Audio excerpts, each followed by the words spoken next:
មេមន់ផ្ទះតាវ៉ាំងញ៉ាស់បាន7ក្បាលតែមានមួយខុសគេពណ៌បៃតងខ្ចីមានអូចូលប្រាក់មិនស៊ីស្រូវផុតតែសន្សាមបាប់ហូ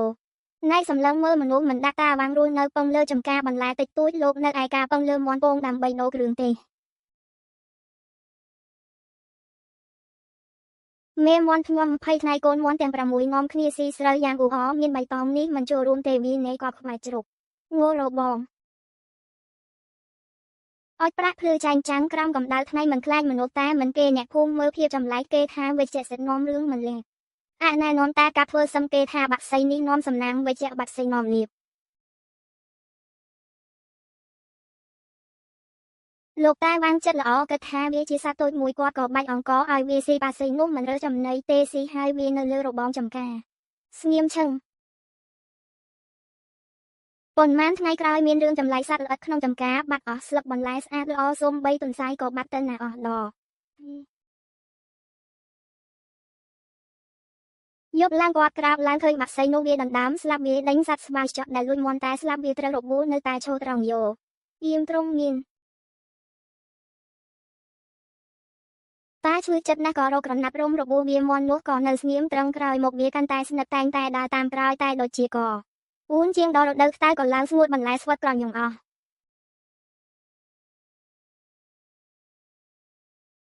ទឹកអណ្ដូងក៏ហៀបរៀងស្ងួតអ្នកភូមិម្នាក់ព្រួយចិត្តខ្លាំងសួនតែក៏ចិត្តខូចអស់ហើយគាត់បារម្ភរហូតដេកមិនលោភព្រៃក៏ថ្ងៃមួយមន់នោះក៏នាំតាទៅក្រៅភ្នំ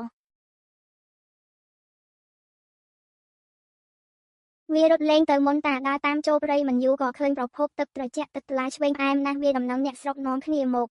ដងទឹកដំណាំក៏បានសង្គ្រោះគ្រប់គ្នាសរសើរខ្ងោក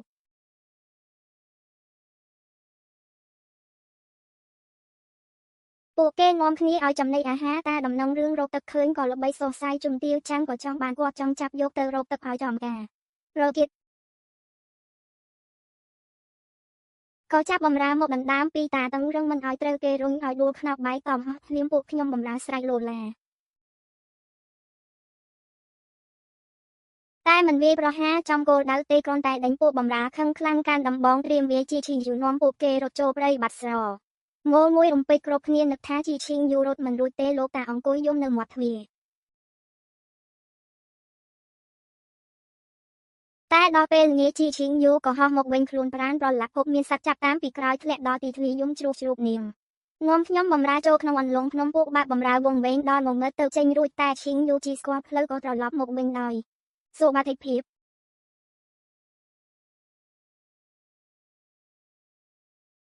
នាំចាប់ភ្នំផ្ដល់ដំណឹងមិនខាត់បងអ្វីឡើយក្រោយហេតុការណ៍នេះបរិះចំណាស់កាន់តែស្រឡាញ់ឈីងយូជីគាត់ឲ្យស្រូវកន្លះច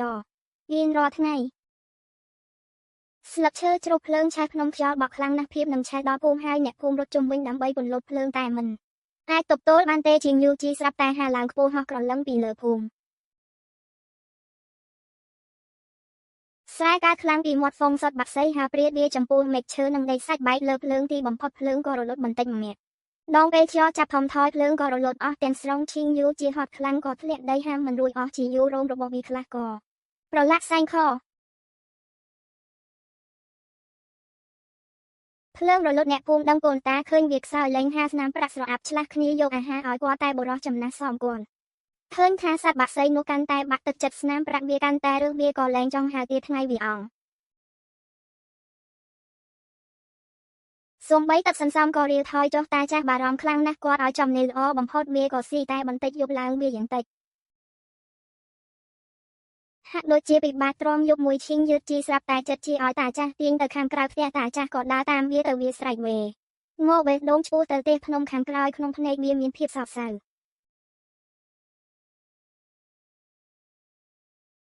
តាចាស់ក៏នឹកឃើញភ្លាមវាជាសត្វសង្គាជួយអ្នកស្រុកគ្រូរងបណ្ដេញចោលពន្លត់ភ្លើងអស់រឹតអំណាចខ្លួនលើកៃនេះលែងអាចនៅបានហើយព្រឹកស្អែកឡើងតាចាស់យកកែងច្រូតក្រណាត់ទុនដោយវាទៅក្រោយភ្នំឈីងជីជាដេកស្ងាត់ក្នុងកែងជើ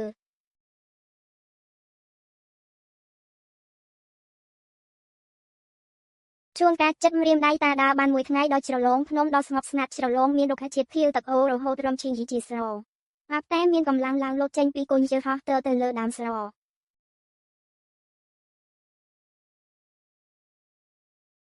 តាចាស់ក៏លេឃើញឆ្នាំច្រើននៅគោស្រមានស្សិតលីងជីហួងជីសុតតែរុកជាតិកាមលក់បានថ្លៃឈីងនឹងជីរៀបចំទុកហើយងំត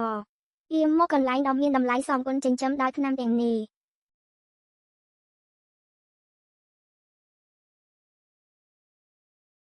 ពួកគេអស់ចិត្តត្រឡប់ទៅភ្នំធានាថាតាមានជីវភាពធូរងារតាចាស់រំភើបចិត្តគាត់រើសតែថ្នាំធម្មតាបន្តិចរបស់ថ្លៃទុក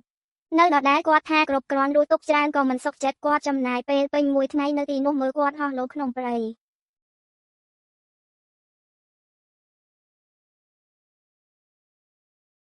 ស្នាមប្រាក់ក៏ភ្លឺឡើងវិញទើបចុះពីភ្នំទាំងអាឡ័យពេលអ្នកភូមិសួរពីជីងវីគីតាឆ្លើយថាគាត់ត្រឡប់ចូលព្រៃវិញគ្រប់គ្នាស្ដាយមួយសន្ទុះធូរចិត្តបន្តិចម្ដងតែឯកនៅម្នាក់ឯងនឹងថ្ងៃ15យោក៏ស្បៀងទៅមាត់ច្រឡំ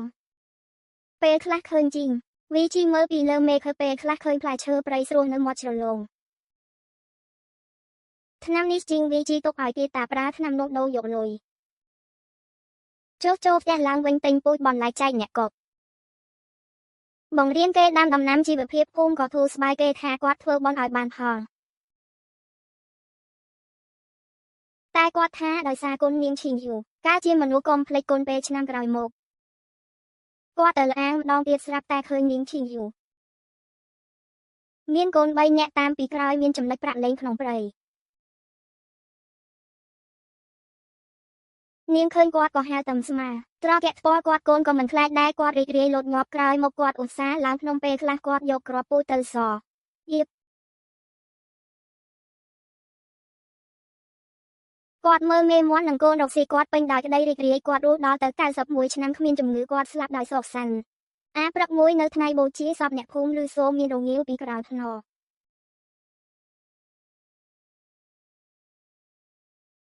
សូមលន់ឲ្យខ្លាំងហាក់ដូចជាជួនដំណើរក្មួយគាត់ឃើញប្រអប់ឈើមួយខាងក្នុងមានរោមពណ៌បាយស្ទឹងចុងរោមភ្លឺលើបោះរលោង